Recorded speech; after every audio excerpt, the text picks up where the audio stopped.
Exactly 1 year from today is Election Day in America. A New York Times Siena poll out today shows that former President Trump is running ahead of President Joe Biden in the key swing states of Georgia, Pennsylvania, Michigan, Nevada, and Arizona. That same poll, again, just out this morning, that Biden is 2 points ahead of Trump in just one swing state, Wisconsin. What lies ahead in the next 365 days appears to be anyone's guess. That's why we have invited with their crystal balls, Republican analyst Amy Koch and Democratic analyst Abou Amara. Thank you so much for being here. Let's start with the Republicans. This is obviously very good news for Donald Trump. What is your reaction to this poll? Is this a big deal? Oh, it is a big deal, and it isn't a big deal. We're 1 year out. Literally in this race, anything could happen. However, to have the former president up, and it's not just up, it's 4 or 5 points in most of these states. Correct. And in Nevada, it's double digits. He is in the lead in a big way, and the only one state that Biden has is Wisconsin with 2 points, which is essentially a dead heat. Right. And so this is the Trump folks have to look at this and feel pretty good. We've been looking at national polls that have Trump up by a point or a point and a half, and you could say, well, that doesn't matter. The swing states matter. Well, these are the swing states. He only needs 3. Abou, this is a very reputable poll. I know that it's one poll, but if you look at, we have an average of all the other general election polls we're going to show you right now, and it's a statistical tie between Trump and Biden. That's not the right one.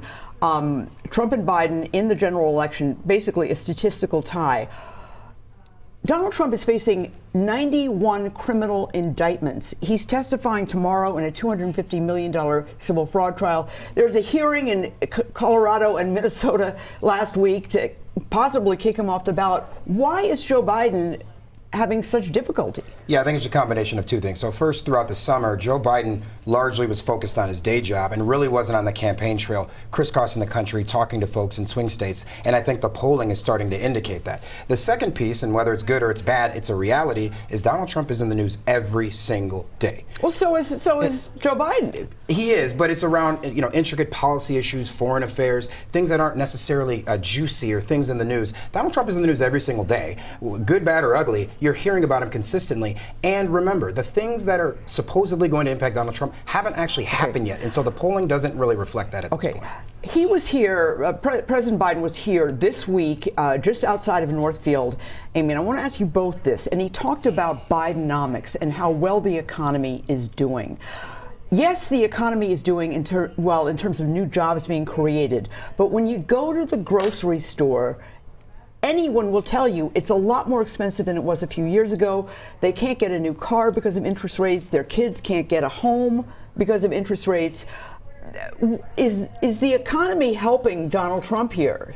Well, it certainly is. And some of the issues that helped President Biden get to office and then win again in this midterm election are no longer, or at least are in the rearview mirror, right? Whereas the economy played in the last couple elections, but it didn't play in the interim or the midterms because abortion was much farther up on the ballot. And frankly, in 2020, questions about the election and COVID and all of those things weighed heavy. Those don't weigh heavy anymore, and people are continuing to feel it at the gas pump and at the grocery store. All right, why is Joe Biden talking about the economy when I think most people, if you go out there and talk to them, they don't think the economy's better? That's right. Folks at their kitchen table don't look at unemployment numbers, right? They understand how it feels. And that's why I think part of why I think the president, as we go into the next year, right? Nobody's really paying attention at the early stages of the campaign. As we now are at a year moving in, he really has to draw a clean contrast and say it's not just about these numbers, but pointing out why is it that things in grocery stores are more expensive than ever. All right, you are an attorney.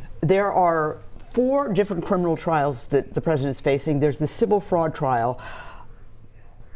It doesn't look good on the legal front. I mean, what happens if he's convicted here? Yeah, we're in uncharted territory as a country. I don't think we've ever had a president who not only was on trial for something or suspected of committing a crime, but actually would be convicted. I think what happens is in the Georgia case, I think that's a pretty clean case. I think the universe of documents is fairly small. I think he's potentially convicted there, but I think the sentencing will happen after the election, and that's really going to be huge. Donald Trump could go into Election Day convicted, but not sentenced. I want to switch to Minnesota here because the 2024 election will see Senator Amy Klobuchar running for re-election for her 4th term. Amy, no notable Republican has come forward. Is she just going to get a pass here, a free ride? Well, I mean, a big statewide race like that requires a lot of fundraising. It requires a big name. And so I think there's a question for Republicans is, do we focus on things like right now there's a trifecta, right? There's a Republican or a Democrat House, a Democrat Senate, and the House is up. And I think that Republicans, and I would argue rightfully so, should be focused on the Minnesota House. Okay. All right. Well, thank you both so much for being here. And both of you are going to be with me here on Tuesday night at 9:30 p.m. on CBS News Minnesota to talk about some of the local elections. There's some school referendums that are talking about. So tune into CBS News Minnesota to see these wonderful people here again. Thank you.